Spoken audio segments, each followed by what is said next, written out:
Welcome everyone, it's so nice to see you. And as we come into day three of the retreat,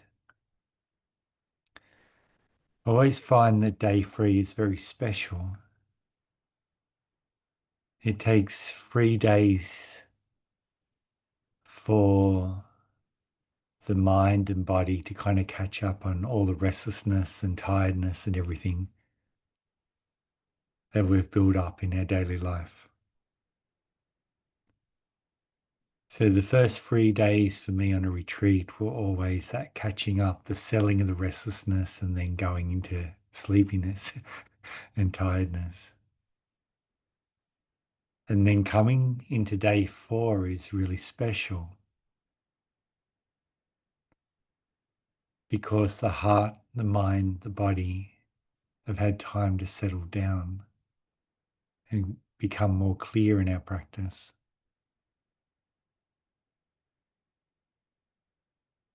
The disturbances that come into our practice from that point, from the 4th day,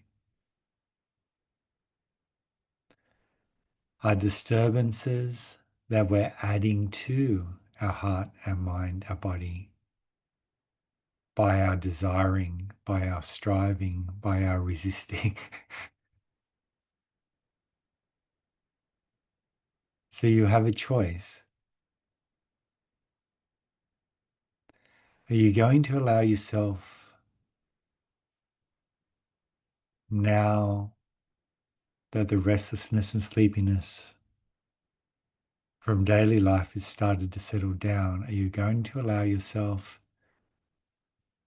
to just be present and witness to whatever the universe has to show you, whatever arises in your practice?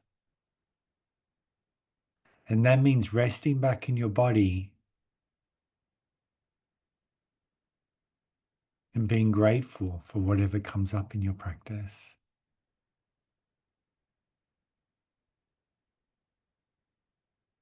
Regardless of whether it's pleasant or unpleasant, whether you want it to be there or not, really you don't actually get a say. Whatever comes up is exactly what you need to develop insight right now. It's exactly the lesson you need to learn right now. Yeah. Mm. So I really encourage you to sit back and enjoy the show.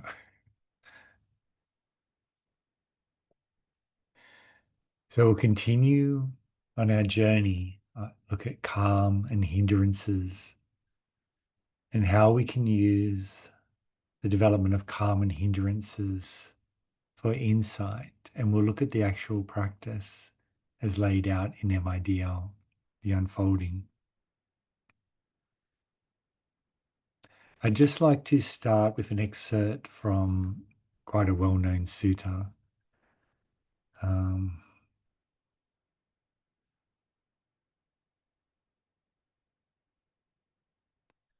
and in this sutta, the Rohitasa Sutta, the Buddha was having a conversation with a deva, and a deva is an ethereal being.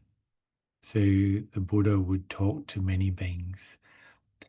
And this deva was asking the Buddha if it's possible to come to the end of the universe by traveling. And the deva was determined to just keep on traveling, keep on traveling, keep on traveling with their lightning speed to the end, except for when they stop to go to the toilet or eat and so on, but just keep on going. And the Buddha said that it was not possible by traveling to come to the end of birth and death. Yeah. And the beings coming into being and ceasing and so on. So by traveling, by trying to get somewhere, which is what we do in our practice, isn't it? We sit down and it's like, here I am. I've got these experiences now, but I really want to get somewhere other than where I am now. So what I'll do is I'll just put in lots of effort and create very strong intentions so I can be here somewhere other than where I am.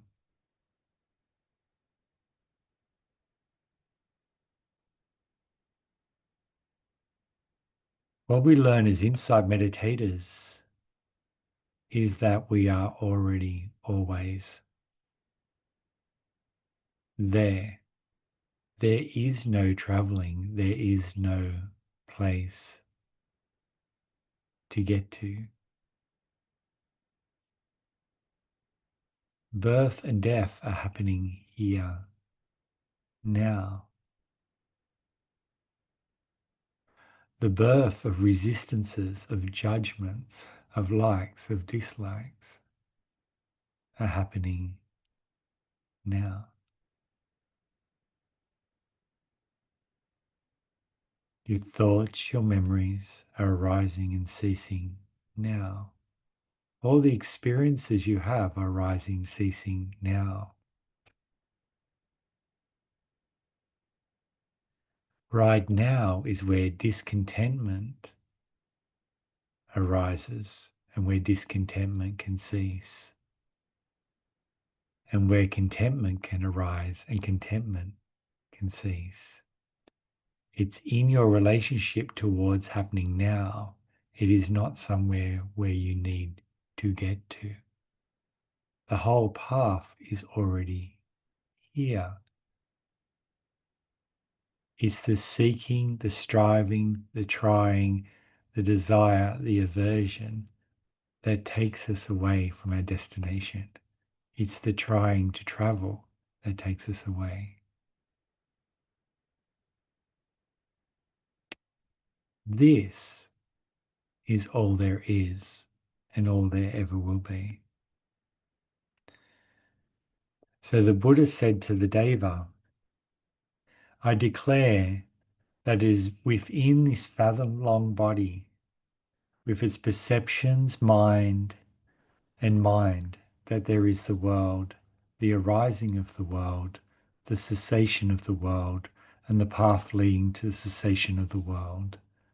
And in place of world, we could use the word cosmos or we could use universe. But the Buddha said the whole world arises within this body. The whole world ceases within this body. Within this body, with its perceptions, in this body, with its mind created experiences.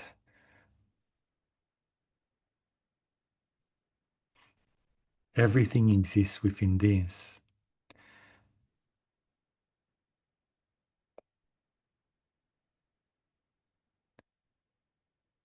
If we come into our body right now, and we've been meditating long enough to do this, just relax back into your body.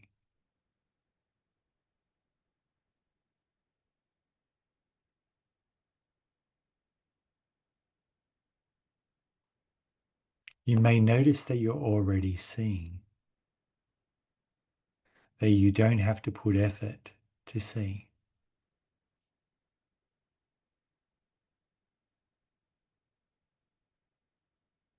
Your eyes are passively receiving sights.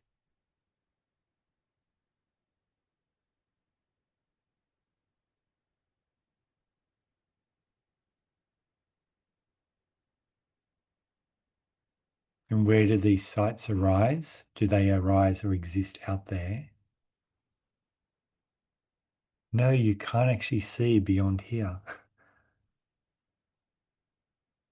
The light's coming in to your eyes.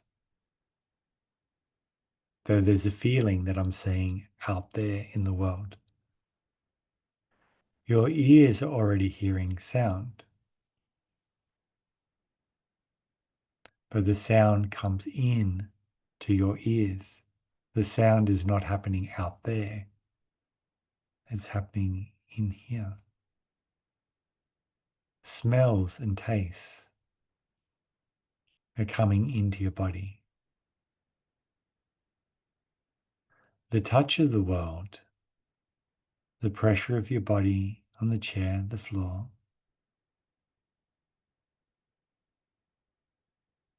the coolness, the warmth of the air,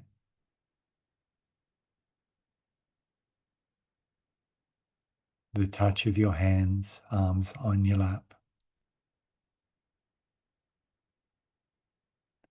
Your whole sensory world is happening within here and is limited by this body. Actually, we have no idea what is beyond this body. We only know what contacts it, what comes into it. Any idea of anything beyond our body is a mind creation. It's just an image in your mind happening right now of the neighborhood, of the world, of the universe.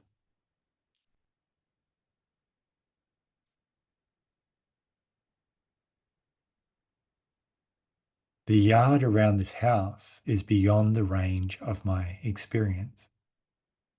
My mind produces an image of what that is, but I can't directly experience it now. I can't experience the other rooms in this house, yet I have an image in my head that they exist, but I can't directly experience them.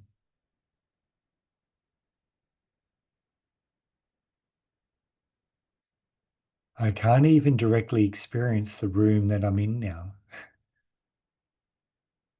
unless it contacts my body.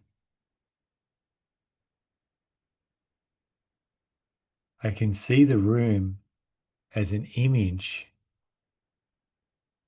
on this screen, but can I know its reality? No, it's just a sight. We can see how limited our sensory information is, our senses, how limited our actual information of the world is. This is why there's so much fear. Because I think we intuitively know that we don't actually know what's going on around us. So the mind fills in those gaps. The mind creates a world through its views, through its judgments, through its opinions. But where does that world arise? Within this fathom-length body. Within this body, with its mind, with its heart.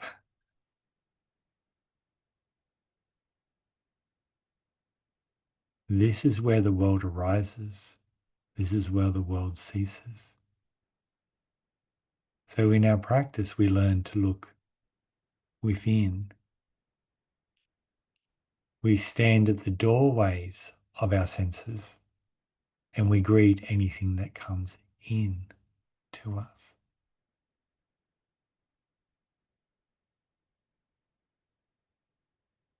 And standing at the doorway of the senses,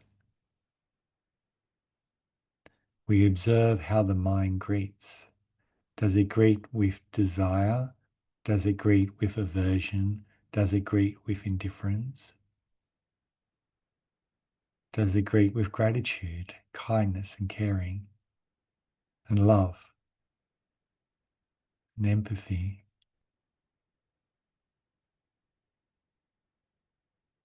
Because it's only that place of our relationship towards what we're experiencing now that change can happen, that we have some say, some way of directing the heart and mind. because all the other sensory experience, including the mind sensory experience, is happening passively, autonomously, by itself, anatta. It's only at the point of relationship that we can apply change. Our relationship to what we're experiencing now. Is that relationship akusala, unwholesome or skillful, or is it kusala, wholesome, skillful? Yeah, this is our path. And a lot of these relationships, I should say, all these relationships are habitual. They're happening whether we're present to them or not, which is why we develop mindfulness. We want to be present to observe, to understand. Yeah. Something you may have noticed or may not have noticed, that in this here, we've got something interesting going on. Within this fathom length body, with its perceptions and mind, yeah, there is the world, the arising of the world, the cessation of the world, and the path leading to cessation of the world. Or we could say, there is dukkha, there is the arising of dukkha, the cessation of dukkha, and the path leading to cessation of dukkha. Or we could say, there is desire, there is the arising of desire, there is the ceasing of desire, yeah? And there's a path leading to the ceasing of desire. Remember that last Dharma talk where we had this formula in the hindrances? Meditator knows when there is desire present within them. They know when desire is absent. They know the conditions for desire to arise, conditions for desire to cease, and so on. It's the same formula. The Buddha keeps repeating this same formula again and again. And so does his disciples. This is how you develop insight. It's about understanding idappaccayata, specific conditionality, the conditions that support things. Yeah. Can we see? It keeps appearing. I didn't even realize it appeared in this actually when I put this sutta over and I'm reading it and I'm going, just a second, there's that same formula again. Yeah, very interesting. Okay. So coming back to our practice, during this retreat, we're following the Satipatthana Sutta, and we've been looking at the mindfulness of body section. The first section over the last couple of days we've looked at, and how does a meditator dwell contemplating body within body? A meditator, having gone to the wilderness, to the shade of a tree, or to a secluded place, sits down, folds their legs crosswise, holds their body erect, and establishes mindfulness to the front, so parimukkham. So we discussed this establishment of mindfulness and looked at how we develop this establishment of mindfulness as mindfulness of body by relaxing awareness back into our body, by softening, relaxing, letting go. Yeah. From this foundation, we begin to move into mindfulness of breathing. Always mindful they breathe in, mindful they breathe out. Breathing in long, they know I'm breathing in long. Or breathing out long, they know I'm breathing out long. Or breathing in short, they know I'm breathing in short. Or breathing out short, they know I'm breathing out short. They train themselves. I will breathe in sensitive to the entire body. They train themselves. I will breathe out sensitive to the entire body. They train themselves. I will breathe in calming bodily formations. They train themselves. I'll breathe out calming bodily formations. So basically what we have is we have the mindfulness of body section in the Satipatthana Sutta, and this is very familiar as the foundation for mindfulness of breathing practice. And this exact same section is repeated in the Kayagata Sati Sutta, so the sutta on mindfulness immersed within the body, and the Anapanasati Sutta as well. Exactly the same formula is produced again in there, repeated in there. And the Anapanasati Sutta also mentions the four foundations of mindfulness. Yeah, which is really interesting. The Anapanasati Sutta seems to be a commentary by the Buddha on the mindfulness of body section of the Satipatthana Sutta. So we can look into that. So let's look at this as an actual practice of what we're talking about. We were introduced to the hindrances and we were introduced to mindfulness of body the night before. Let's start to look at this in our own practice. So as we start to come into the meditation, we sit down in our meditation. We sit down, make ourselves as comfortable as we can, allow our eyes to gently close over. And we're doing this because we're bringing our awareness from the world and we're bringing it into this body. We're bringing it into the realm of our senses. We're passively accepting whatever comes in. And the first thing to check when you do that is check for any physical restlessness. This is the first hindrance to take a look at.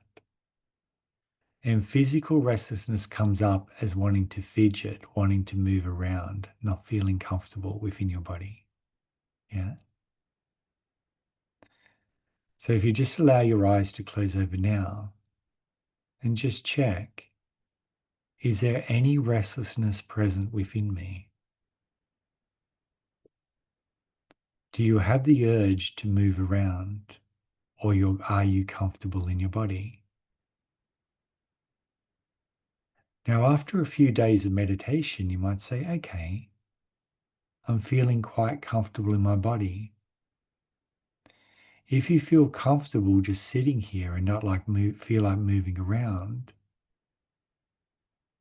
then the hindrance of physical restlessness that comes from stress is already calmed. So you don't have to do anything with it.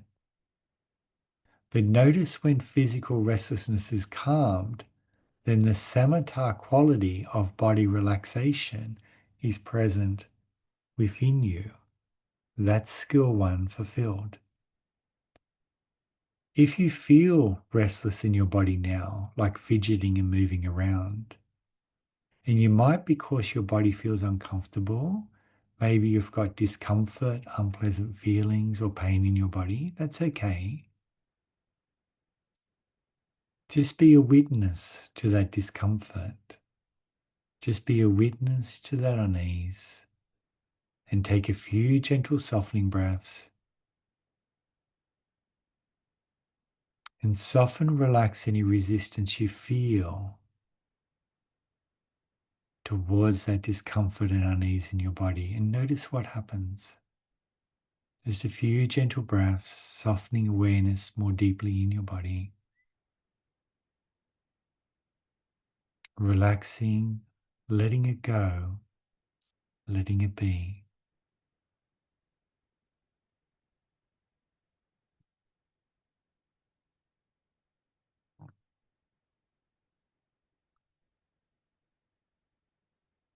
As you relax in your body, become more comfortable in your body, you'll start to become more aware of mental effort, of mental strain, of mental restlessness.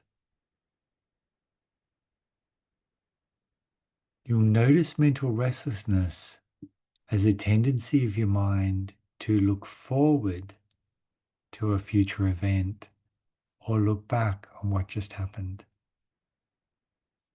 That looking forward and looking back within your mind is a restlessness. It's a discontent with what's happening now. Notice your mind's tendency to want to get to the next stage of Samatha, or for wanting something to happen in your meditation.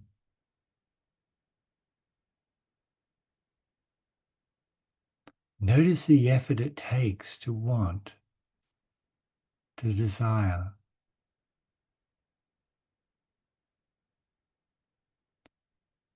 Notice the effort it takes to cling to the past. All that exists right now is this present experience. Just allow a few slow breaths out through your nose and allow yourself to mentally relax.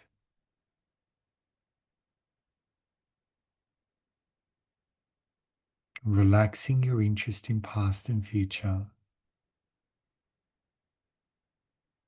Settling the mental restlessness of your mind.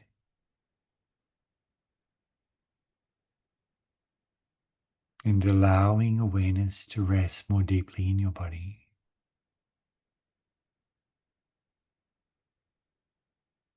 Now, during this stage of meditation, you've calmed the hindrances of physical and mental restlessness, but you'll still have mind wandering. Your mind will still wander and think and dream and fantasize. That's okay. That's just what minds do.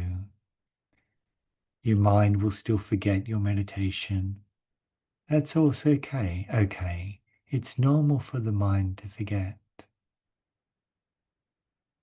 Just greet the mind wandering, the thinking, the fantasizing, the forgetting with kindness, with caring. Can you see they're just all projections of your mind? These thoughts, these memories are the arising of the world, the arising of the mind-created world.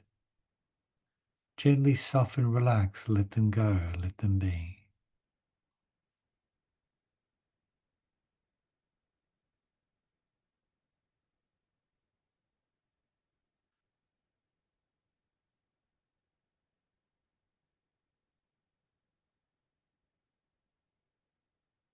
As your body and mind relax, the next hindrance may arise. The sign of successful relaxing and letting go means we may become sleepy and dull. Sleepiness and dullness is okay. If you're really tired, then just let yourself fall asleep. You'll wake up eventually. And then when you wake up, just be mindful of the relaxation of your body and mind again.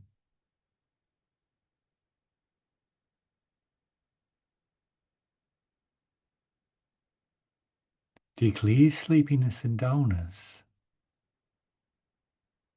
simply be aware of and develop contentment with mindfulness of your body.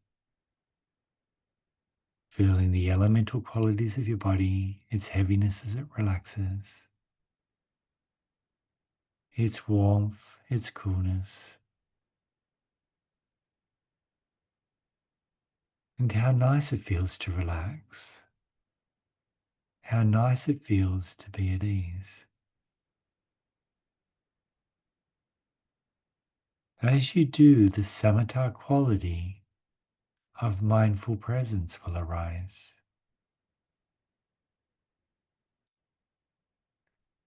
By calming physical restlessness, the samatha quality of body relaxation arises. By calming interest in the past and future, the samatha quality of mind relaxation arises. By balancing the energy, the effort, of sleepiness and dullness, the Samatha quality of mindful presence arises.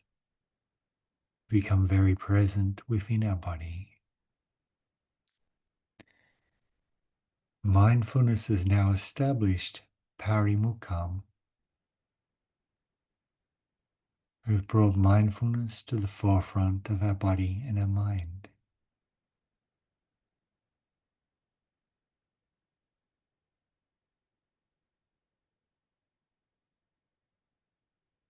Mind wandering is still happening and forgetting is still happening. These two hindrances are still dominant. And that's okay. Learning to find enjoyment in the presence of your body, enjoyment in the contentment, in the simplicity of now. Gently relaxing your eyes and smiling, enjoying. Uplifts the mind and heart, causes contentment to grow. As you find enjoyment in your meditation, the habit of forgetting what you're doing will become shorter. Your mind will return to mindfulness faster. The weakening of habitual forgetting comes by finding enjoyment in your meditation, finding enjoyment in relaxing and letting go. As the hindrance of forgetting weakens,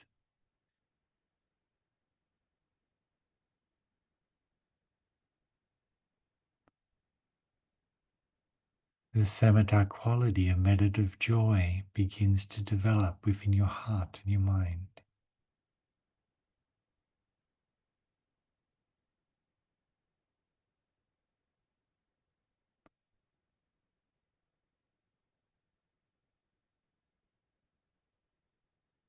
From this point, the Buddha said, always mindful they breathe in, mindful they breathe out.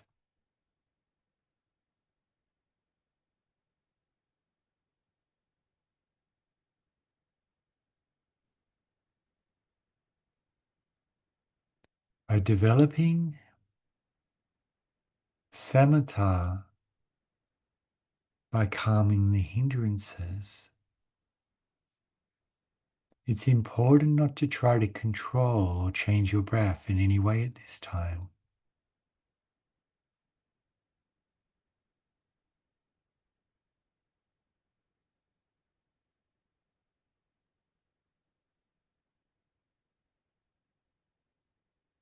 By just resting in this presence of your body, just being present to whatever arises within your senses, present to the thinking, the memories, the thoughts, the dreams within your mind.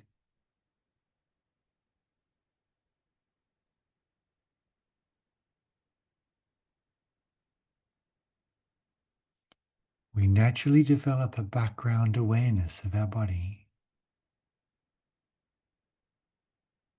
Allow awareness of your body to rest in the background of your experience.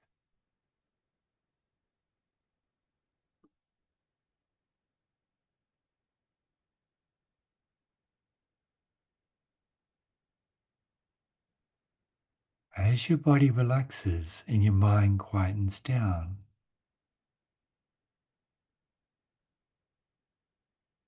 you will naturally become aware of the experience of breathing within your body.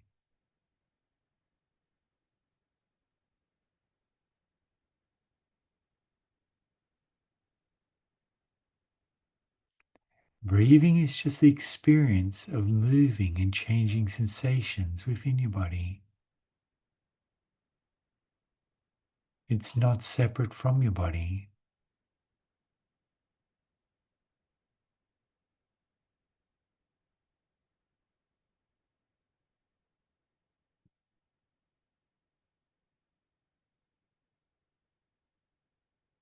As you relax, allow your body to sense the breathing.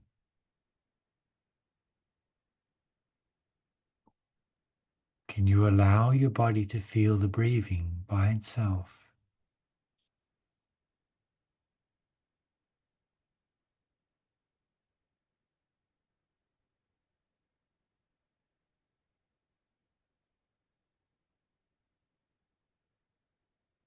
If you notice your mind starting to focus attention in on the breathing, gently soften, relax it, let it go. Relax that effort to focus.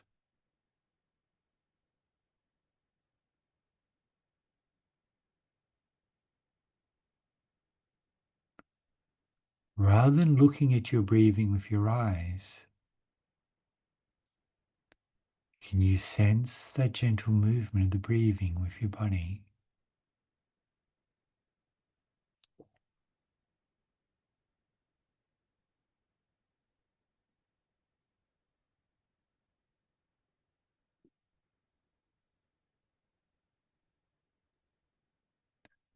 Feeling a gentle stretch and relax in your body.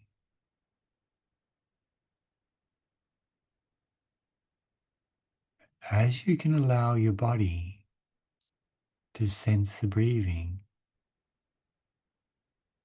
the hindrance of control has been weakened.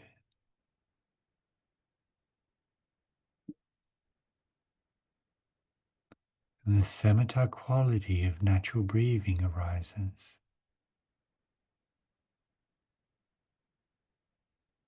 And with this quality, you can allow the breathing to come to you.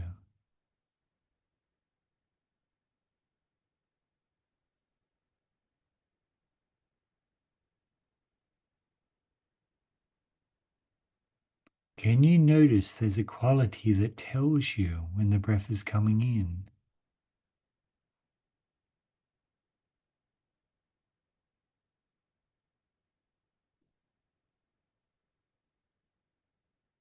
And there's a quality that tells you that the breath is going out. You don't have to think about it. There is a knowing within you. You automatically know if it's an in-breath or an out-breath. Keep that knowing within your mind.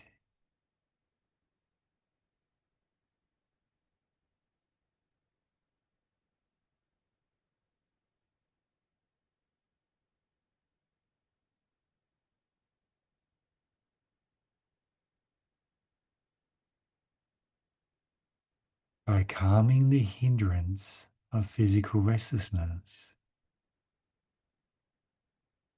you develop the marker, the samatha quality of body relaxation, comfort, and ease. By calming the hindrance of interest in past and future, allowing your mind to rest in the present experience, you calm the hindrance of mental restlessness and created the conditions for the samatha quality of mind relaxation to arise. By calming the hindrance of sleepiness and dullness, the samatha quality of mindful presence arose within you.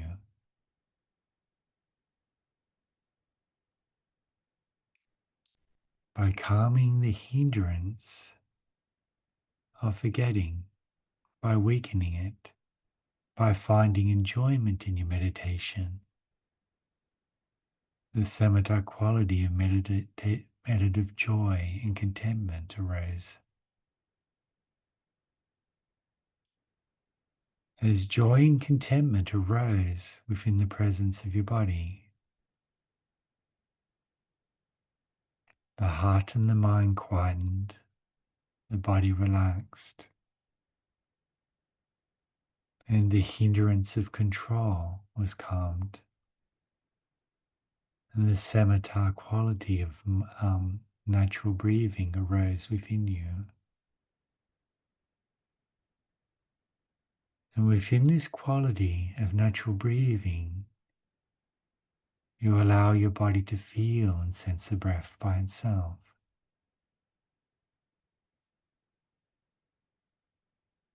You're just present to the experience of breathing, present to each in and out breath.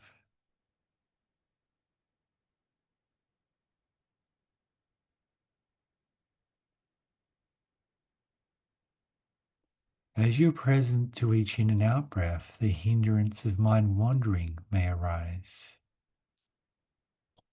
You may have thoughts about the past, thoughts about the present or future, fantasies, dreams. And when you get lost in mind wandering, you're more likely to forget your meditation.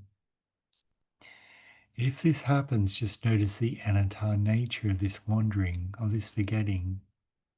Gently smile and soften, relax back into the presence of your body, your breathing,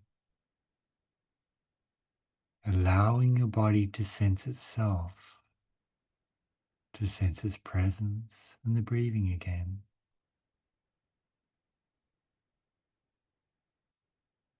By gently smiling and finding enjoyment in your body and your breathing, enjoyment in the simplicity of just being here, the simplicity of each breath, bringing in air from the world and breathing back out into the world. The gentle stretch, the gentle relax. You'll start to be aware of the length of each breath. You'll start to naturally be aware of the whole of each in-breath from its beginning to the middle to the end, and the whole of each out-breath from the beginning to the middle to the end.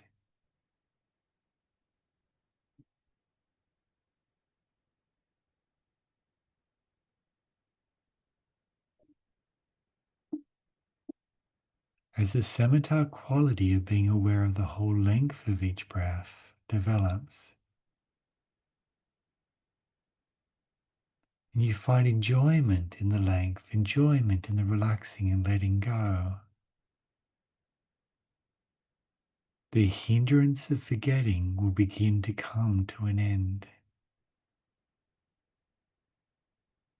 And the length of time in which your mind wanders away from your meditation object will begin to shorten. As your mind gives less value to thinking, less value to remembering, to fantasizing, because the presence of your body and breathing is so enjoyable, so nice, so effortless.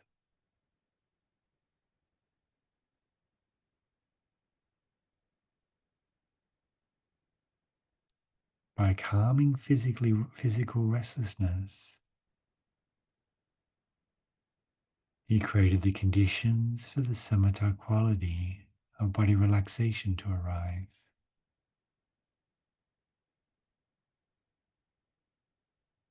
By calming mental restlessness, you created the conditions for the samatha quality of mind relaxation to arise.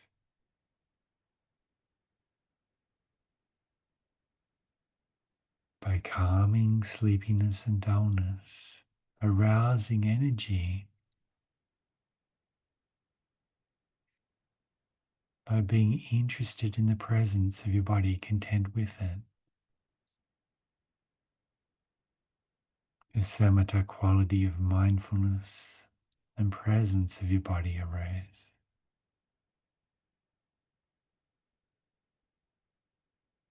By calming and weakening forgetting, by finding contentment and joy, the Samatha quality of meditative joy and contentment developed within you. This allowed control to cease, and natural breathing of your body to arise, allowing your body to sense the breathing, finding enjoyment within it. Calm the hindrance of forgetting and wandering. The samatha quality of presence and enjoyment with each breath.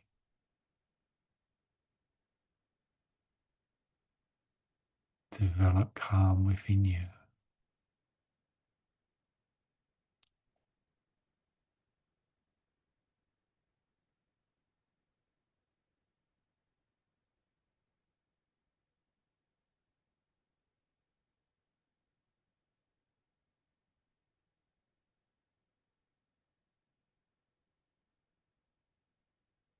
There's really nothing you have to do to develop samatha other than know the hindrances that are notice the hindrances that are present and understand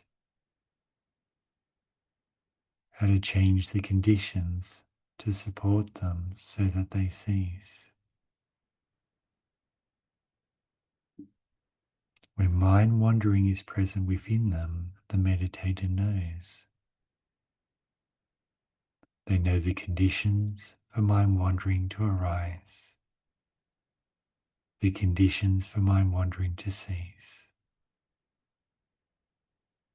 and they apply the conditions for mind wandering to cease. The contentment, the enjoyment, and relaxing and letting go within the body and the breathing.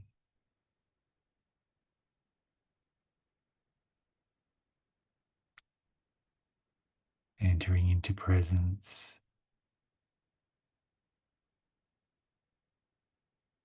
receptivity to whatever arises within our senses, including whatever arises within the mind, just being witness to it, allowing it to be there.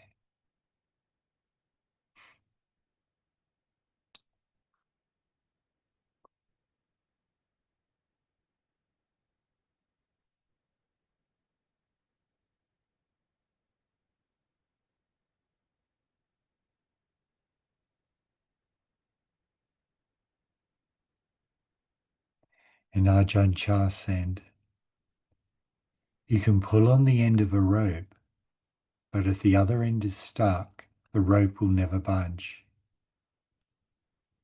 In order to make it come free, you need to find out where it is stuck. You need to seek out the source or the root of the problem. We must use our practice fully to discover how we are stuck, to discover the heart of peace. We must follow the ox's tracks from the beginning, from the point in which it left the corral. If we start in the middle of the trail, we'll not be able to tell whose ox's tracks they are, and thus we could be led anywhere.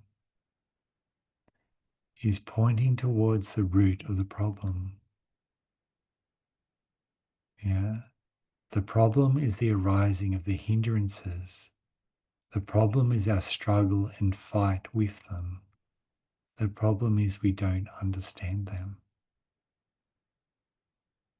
Understanding the hindrances leads to samatha.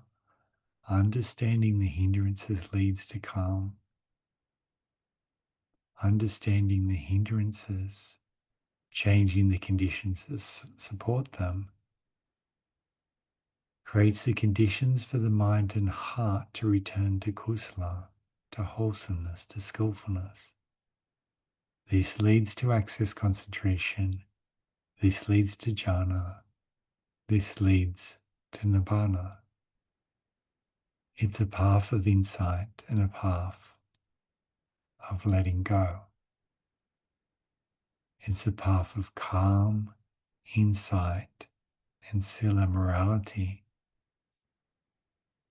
Yeah, joined together to create a momentum of letting go in the heart and mind that transfers into daily life, that transforms the heart and mind.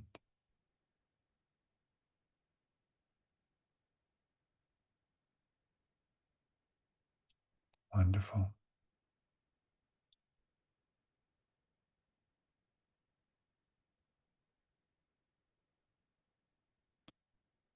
So thank you everyone for sharing the Dharma talk tonight. I hope your understanding of the hindrances and how when there's a hindrance present within you, be it desire or aversion or frustration or even doubt, those hindrances, even doubt, is sitting right next to samatha. The kusala is right next to it. It's not somewhere in the future.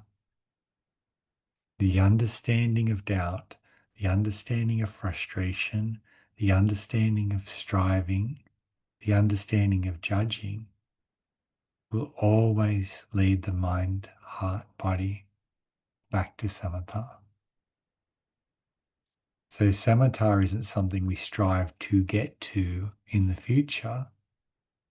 Samatha is something that occurs when the heart and mind let go now. And wonderful.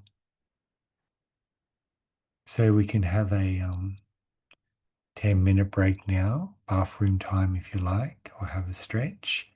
And then I'm going to be doing some very mindful movement and stretching, and then some qigong if you'd like to share that with me. Wonderful. Okay, thank you everyone. Take care.